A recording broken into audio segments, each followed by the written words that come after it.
গরুর মাংসের বিরিয়ানি, এক প্লেটেই স্বাদ, ঐতিহ্য ও মশলার জাদু, নরম মাংস, সুগন্ধি চাল এবং ঘি মশলার মেলবন্ধন এই খাবারকে করে তুলেছে একেবারে অতুলনীয়। প্রতিটি গ্রাস যেন গল্প বলে মোগলাই ঐতিহ্যের, আর সেটি আজ আমি নিজের হাতে বানালাম। আজ দিনটি ছিল ঈদের পরের দিন। আজ আমাদের পাড়াতে একটি মিলাদের অনুষ্ঠান অনুষ্ঠিত হবে, সেই জন্যই এত আয়োজন। এই মিলাদ মানে হলো নবীজি সাল্লাল্লাহু আলাইহি সাল্লামের জীবনের আলোয় নিজেদের আলোকিত করার পবিত্র আয়োজন। এখানে দোয়া, কোরআন তিলাওয়াত আর নবীজির শিক্ষা নিয়ে আলোচনা হয়, যা সম্পর্কে আরো বিস্তারিত আলোচনা আমি ভিডিওতে করব। সো ভিডিওটি স্কিপ না করে পুরোটাই দেখতে থাকুন।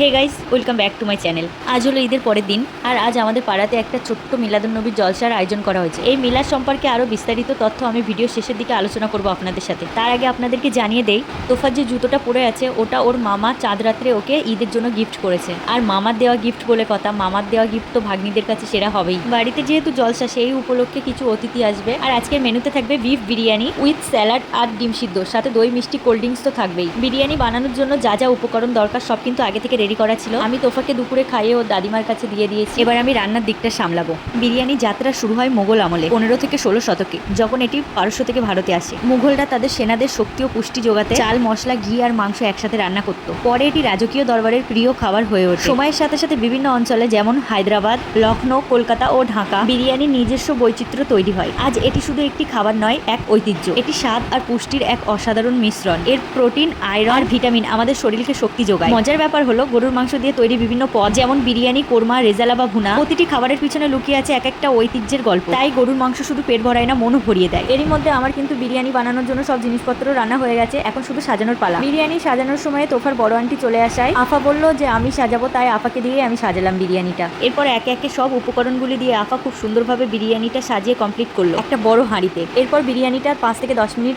ওভেনে বসিয়ে ভাপিয়ে নিলেই কিন্তু খাওয়ার জন্য রেডি হয়ে যাবে। এগুলো করতে করতেই কিন্তু সন্ধ্যা হয়ে গেছে এবং তোফার সব আন্টিরা কিন্তু এরই মধ্যে চলে এসেছে। এরপর আমি তোফাকে খাওয়ানোর জন্য ফ্রিজ থেকে একটা পায়েস বার করে নিলাম। এটি গোবিন্দভোগ চাল দিয়ে বানানো। চাল, দুধ, চিনি বা গুড়ের মিশ্রণে তৈরি এই সুস্বাদু ডেজার্ট বাঙালির যে কোনো উৎসব বা আনন্দের অপরিহার্য অংশ। এর প্রতিটি চামচে লুকিয়ে থাকে ভালোবাসা আর শৈশবের মিষ্টি স্মৃতি। আর তোফা কিন্তু সবে সবে টডলার পর্যায়ে পা দিয়েছে। আর এই টডলার বাচ্চারা হলো ছোট পৃথিবীর বড় বিস্ময়। এই বয়সে তারা টলমল পায়ে হাঁটে, আর এই টলমল পায়ে হাঁটার থেকেই কিন্তু টডলার শব্দটির উৎপত্তি হয়েছে। নতুন নতুন শব্দ শিখে মিষ্টি কণ্ঠে কিন্তু তারা ডাকে, আর প্রতিদিন নতুন নতুন কিছু আবিষ্কার করে। তাদের কৌতূহলী চোখ আর নিষ্পাপ হাসি যেন জীবনের সব থেকে সুন্দর গল্প বলে। এরপর আমি বাড়ির সবার জন্য দুধ চা বানিয়ে দিয়েছি। এটা শুধু এক কাপ পানীয় নয়, এটা যেন আড্ডা, সম্পর্ক আর জীবনের গল্পের অংশ। দুধ, চা পাতা আর মশলার মিশ্রণে তৈরি এই চা ক্লান্তি দূর করে, মনকে সতেজ করে। সাথে তোফার আন্টিদের আনা পেস্ট্রি কেক সবাইকে দিয়েছিলাম। পেস্ট্রি কেক মানে নরম তুলতুলে আর লেয়ারের জাদু। ক্রিম, চকলেট আর ফ্লেভারের মিশেলে তৈরি এই মিষ্টি কেক এক কামড়ে মন ভালো করে দেয়। পার্টি হোক বা মিষ্টি মুহূর্তের উদযাপন,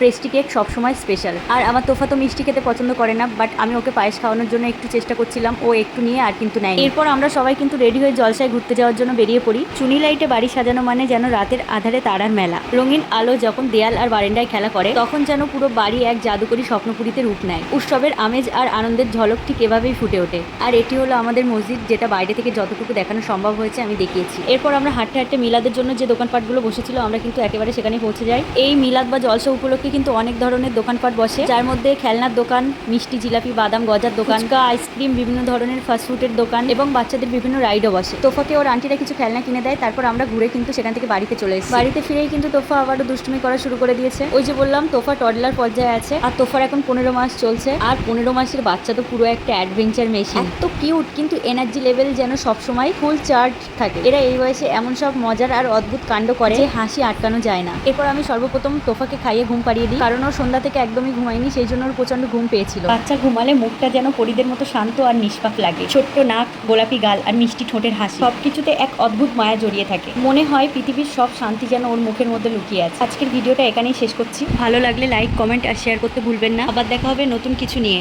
ততদিন ভালো থাকুন, সুস্থ থাকুন, টাটা।